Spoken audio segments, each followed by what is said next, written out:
గుప్పడంత మనసు సీరియల్లో రిషి, వసుధార, మహేంద్ర వీళ్ళు ముగ్గురు మధ్య ఉండే బాండింగ్ చాలా చాలా బాగుండేది. అంతేకాకుండా సీరియల్లోనే కాకుండా బయట కూడా వీళ్ళు మంచి ఫ్రెండ్స్, ఒక ఫ్యామిలీ మెంబర్స్లా ఉండేవారిని చాలాసార్లు ముగ్గురు కూడా చెప్పడం కూడా జరిగింది. అయితే ఒకరోజు షూటింగ్ స్పాట్లో మహేంద్ర సాయి కిరణ్ గారు తన సెల్ ఫోన్లో వసుధారికి ఏదో చూపిస్తున్నారు. ఓకే అంటూ తను పక్కకు వెళ్ళింది. ఈసారి రిషి వచ్చేసరికి సాయి కిరణ్ గారు రిషి సార్కి ఇది చూడు రిషి అంటూ తనకు కూడా చూపిస్తూ ఉంటే ఇంతలో వసుధార అక్కడికి వచ్చి తన షూని వసుధార షూతో తన్నడం జరిగింది.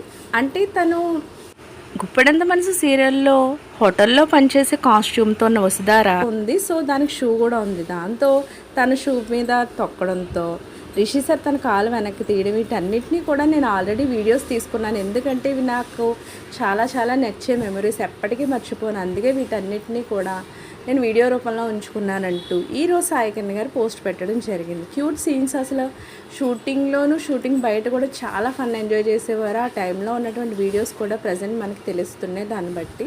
సో వాటికి సంబంధించిన పిక్స్ నేను కూడా ఇక్కడ పెడుతున్నాను, మీరు కూడా చూసేయండి. సో గుప్పెడంత మనసు సీరియల్ రీక్యాప్ విశేషాల గురించి తప్పకుండా లైక్ చేయండి, షేర్ చేయండి, సబ్స్క్రైబ్ చేయడం మాత్రం మర్చిపోకండి ఛానల్ని.